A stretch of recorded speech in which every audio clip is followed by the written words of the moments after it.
said the title, How to End Emotional Eating Now. We're mostly, well, you go ahead.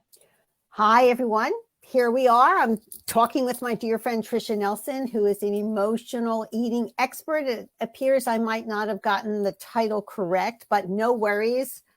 I'm Carol Lourie. It's a great title. It's a great title. I don't know how I came up with it.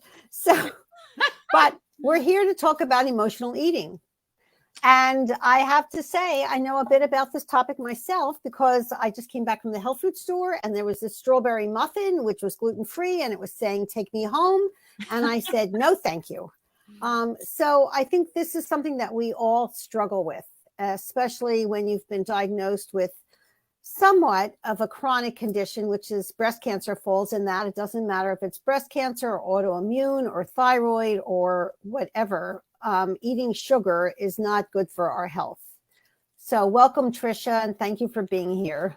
Thanks for having me. Yes. Yeah, that's all I was going to say, but the title is, I definitely want to cover the sugar topic. So most emotional eaters, frankly, emotionally eat on sugar. Like sugar, if you've quit sugar once and you've gone back to it, it's probably your emotional dependence on sugar that gets you into trouble. So it's definitely an emotional thing. It's also physical because sugar is highly addictive. But I was somebody who was 50 pounds overweight because I was an emotional eater and also addicted to sugar. So this is a topic near and dear to my heart. And I've been blessed to help over 1,000 women heal their relationship with food. So I'm excited to be here, Carol. I love your work. I love your passion. And it's really an honor to be here with you. Well, thank you. I feel the same way about you. So what is emotional eating? Because I think everyone has their own perspective or definition of it. Yeah, well, it's really eating to numb emotions pretty simply. And the thing is, if you're doing it, you might not know you're doing it because it's working. so basically, when I first heard the term emotional eating, I thought, well, I'm not an emotional eater. I like food. That's it. I like food, but end of story. But then I started to observe my relationship with food. And if I was eating something sweet, or I like to call it ooey gooey and chewy, I tended to go overboard. So I'd put my hand in that bag and I'd take 1 or 2 or 3. And before you know it, the bag is finished. And so that is, somewhat of an addictive habit when you start and you can't stop. Yeah, that's me and potato chips. Yeah, that's my boyfriend in potato chips too. That's I don't ever. I'm a potato chip free home. I never buy potato chips. We have a party. People know not to bring potato chips because I literally could eat probably half a bag, not a whole bag. But then it makes you feel sick and you don't feel well afterwards. Yep. So much so. And the truth is, carbs metabolize as sugar in our bodies. Mm-hmm. So if somebody is more addicted to bread than like sweets, oftentimes it's because you're getting it's hitting the reward center in your brain, and it's addictive in the same way sugar is. So it metabolizes sugar in our bodies, which makes it addictive. So whether bread is your thing, or pasta is your thing, or candy, cookies, ice cream are your thing, we tend to overeat on those things or emotionally eat on those things because they are comforting. They do bring us comfort. And so, it makes sense that we would do it and then do it often. Problem is, obviously, it has adverse side effects where we start to feel, first of all, of course, we feel bad when we eat more than we really intend. And it's processed, and that doesn't feel good if you have too much of it. But the comfort that we get from it is very addictive as well. And so emotional eating is eating beyond our nutritional need for reasons that aren't, physical, but they are emotional. And there's other ways to deal with it. Like there's other ways to deal with your discomfort or your disappointment or your loneliness or sadness. And that's what we have to do, is find those new ways, new tools in our toolbox. 100%. I remember when I was growing up, the phrase my mom would use is, you need to finish everything on your plate. There are starving children in China. Not that that had anything to do with me, Right. And when we raised our daughter, the question was, are you done? Are you full? Are you finished? Not take one more bite. Right. I love that. So me too. And I had to have a lot of conversations with my mom because she was very active in raising our daughter about that. We're not doing the one more bite or starving children in China syndrome. Yeah. But well, I always tell people, like, because people tell me that they're like, oh, I don't want to waste it. Like, I don't want to leave anything on my plate. I don't want to be wasteful. It's already been bought. It's already been paid for, whether it's in the garbage or, down the drain or in your tummy. It's all the same difference, so you're really actually not wasting it. You're actually saving yourself the grief of eating more than you really want to. I feel like one time I was working with a woman who was very overweight and she had 4 children. She had quadruplets. And I said to her, so how do you eat? And she said, oh, I eat the leftovers from the plates of the kids. And I looked at her and I said, so are you the garbage can? And that was it. I mean, I said to her children, I said, your children are 4 now. It's very important for their development that unless somebody's bleeding and there's a real emergency, that mommy is eating and you don't disturb me. And the food that they don't eat goes into the compost, not into your body or not the trash can. Yeah. So that was it. That was the beginning of her losing her 45 pounds. Awesome. What's the trigger that we can help women with to get it? Because sometimes it's very hard to realize that there are certain behaviors that you're doing that are reinforced by society. I'm thinking about the commercial for Dove chocolate. A woman is sitting there. It's not a man. It's always a woman. And, she looks great, but she's like psychotically eating this Dove candy bar. It's like she's taking heroin or something. It's interesting. Yeah, I've been addicted. Obviously, and I'm, healed by the grace of God. And I always say start with the sugar, like clearing sugar out of your diet is a great first step because sugar is addictive because it's usually in the snacky, nibbly foods. And if you aren't eating sugar, not that you have to totally cut it out of your diet, but minimizing sugar will not only help you be healthier, it'll not only get you closer to your goals, your health goals, weight loss goals, the whole thing, but you'll also feel better. You'll feel more energized. And it's likely that you won't be as tempted to overeat. So when you eat a substance that is physically addictive and it's so yummy that you can't stop yourself, it's going to be more likely that you emotionally eat. So my experience is having some parameters. Like I've been sugar-free for a long time and it just simplifies things. When I'm in Trader Joe's and they're handing out sweet things, I'm like, no, thank you. Right. When I'm at a party, I don't eat the cake. I mean, it's just simplified. Not a big deal. It simplifies my life. It also makes my diet automatically more healthy, like just right out of the gate, So I find that to be super, super helpful. I read labels, like there are products that have hidden sugars in them. And so I've become a good sleuth and I will sleuth out the sugars. There's over 70 names for sugar. And so I want to know what those names are. And so when I know what sugars hidden names are, I can see them hiding in my foods. And I'll say no thank you to those foods. I won't pick them up. I won't buy them. So I've gotten good at reading labels and I love it. It's just everything's cleaner. Everything is tasting better. Because if you eat sugar, then you get a appetite for sugar. And then anything less than sugar filled doesn't taste good. Whereas if you clear sugar out of your diet, all of a sudden you can taste the sweetness in fruit. You can taste the sweetness in romaine hearts. You all of a sudden your taste buds become more sensitive and perceptive, and you can enjoy natural sugars in our foods. So I think that's very interesting, especially about eliminating sugar, like the sweets, the things that the candy, the chocolate, the cakes, the pastries. And then there are hidden sugars in boxed food. And for women with breast cancer, sugar feeds cancer. So it's very important, not just with the white sugar and the pastries and the cakes. We all know they have them. but also with processed food and foods in boxes. And the standard American diet literally quadruples the cancer rate.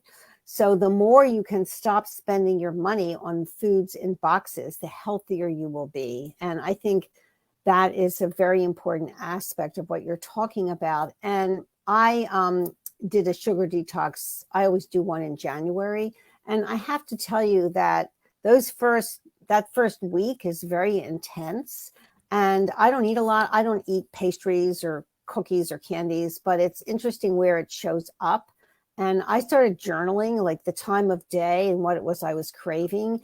And you'll get to see the patterns of when you're at your weakest. Yeah. Right? Yeah. And you also times of day. Yeah. Yeah. You also get to notice how emotionally your habits are driven, because you're like, I'm not actually hungry, but I'm feeling the need to snack on something still. You're in the habit of snacking, and that's partly an emotional thing. But I love what you shared about, I think what's really important for people to know is you can cut sugar out of your diet, but still enjoy sweet foods. So this is something I teach in my Quit Sugar Challenge is I give people all kinds of swaps. First of all, there are sweeteners that are much healthier than sugar, like stevia and monk fruit. And I use them sparingly, but I do use them in certain foods that I would like to have be more sweet. And then there's all kinds of foods that have no sugar in them, but they are delicious.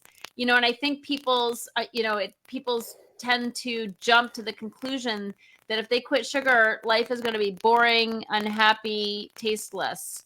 And it's not true. Like you can literally enjoy your food and still be sugar free. And I'm all about teaching people how to do that.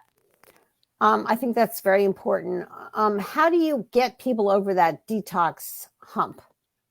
My experience is that personally, when I used to quit sugar, and then go back to it, and then I'd quit again, I noticed that on day 4, it was my worst. So that's when I would have a headache. That's when I'd have the detox symptoms. And then by day 5, I was over it. So it only lasted a day for me personally. But I will say that it does help. Again, if you can have swaps. So, there's the physical detox. And there's things you can do, definitely drinking more water. There's certain supplements you can take as well to help with the detox. But I think people underestimate the emotional detox. I used to lean on this for emotional reasons, and I'm not anymore. And that's like, I feel bereft, where's my best friend? Sugar's my best friend, and so the emotional detox is really important as well. So to me, that's even more than the the physical is real. If you're addicted to sugar and you're detoxing, you're going to have symptoms most likely, but it's like a headache. It might be, it's various things. You might have some sweats. You might have a loose stool or what, but it's a short-lived, uncomfortable feeling in my experience. And yes, I agree. It's more of the emotional, like, I'm breaking up with my best friend. That's what we have to deal with as well. Breaking up with your best friend is traumatic and takes a lot of energy. Breaking up with sugar doesn't have to be that way, especially when you have someone such as Tricia who is guiding you. And I think that's the message. In our society, there is no messaging on television for you have a problem, get a coach. You have a problem, you take an antidepressant. Yeah. Or you have a problem with digestion, you take over-the-counter Tums, even though you shouldn't be eating. The messaging is real clear. It's about problem A needs drug B.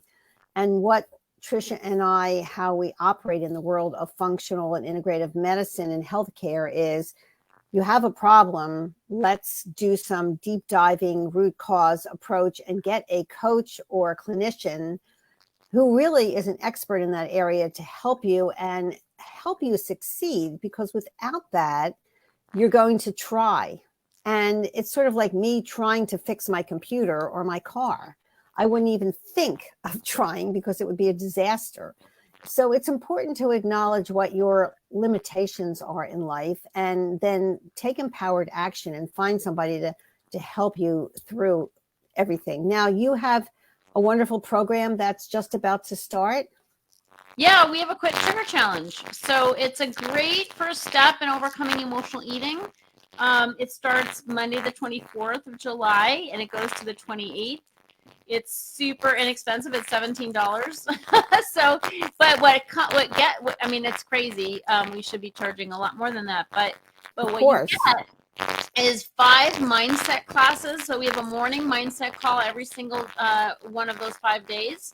So every morning we have a morning mindset call, and that's to deal with the emotional connection that we have. Because you can say you want to quit sugar, but then you're going to have all this pushback. Your head is going to go, oh no, I can't possibly live without it. So we deal with that in the morning mindset call, and then we have the actual class, and I teach you all 5 days.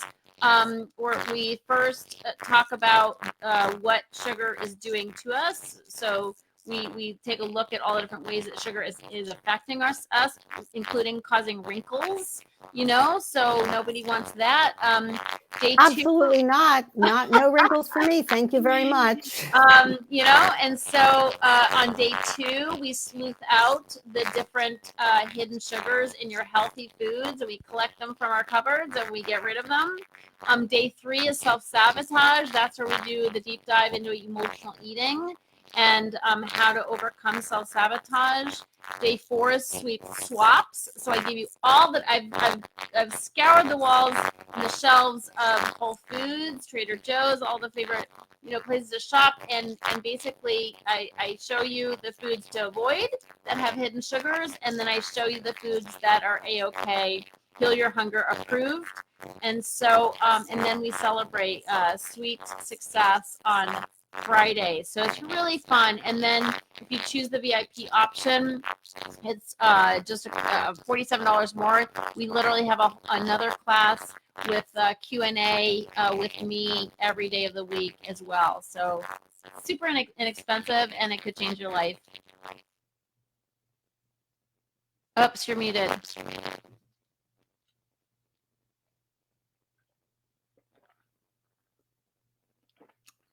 Yeah, I can't hear you still. Oh, here we go.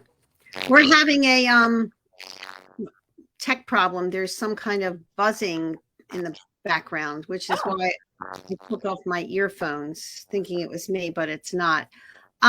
So how can people find you?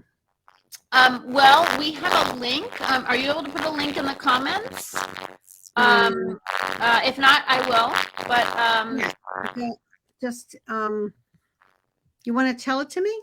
Yeah. Well, I had a special link for you, so that's what I wanted to put in the comments. Okay. So I don't have that. Like, I can look it up. Hold on. But basically, we're going to give you a link, and it's go straight. You know what? I will put the link in the post show notes underneath the video, everyone, for you to sign up. I have that. If you can't put it in there, Tricia, I can do it later. Okay. I'm trying to find it.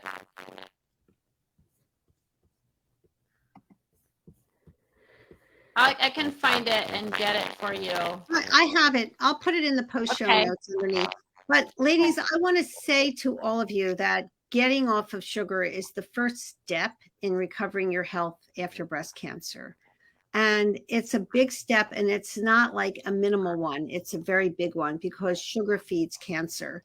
So I think everybody has some areas about this that we're unconscious or that we need more support of. And you can't lose when you do Tricia's program. It's very, very reasonable. It's a bargain. And also she's made it so that everyone can join and afford this. And when you think about $17 is what you spend when you go out to lunch. Yeah. if you're lucky.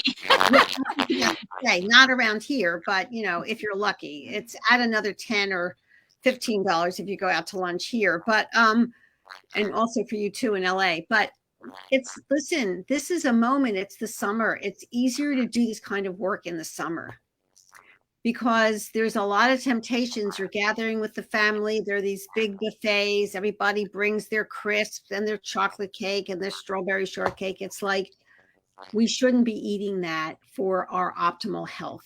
And that doesn't mean you can't have a beautiful bowl of strawberries or organic blueberries together. I mean, that is delicious. And that's what the whole crisp thing is about. But they just add a ton of sugar and you don't even need it because fruit is delicious on its own. So I will put the link, and it starts on Monday, and I want to encourage everyone. And I sent out an email to my community, and I had a lot of women saying that they were very interested. And also some women said they were going away, but they would do it the next time. Tricia offers this several times a year, but now is the moment. If you're hearing this, don't delay. Okay. Yeah, and you actually, every day, if you're working during the day, we send out the recording in the evening so you can watch it that night. Yeah, that's great. Okay, Tricia, thanks for having me, Carol. Thank you so much for being here. Ladies, it's Carol Lourie signing off for now, and there'll be more later. Have a lovely afternoon. See you in the Quit Sugar Challenge.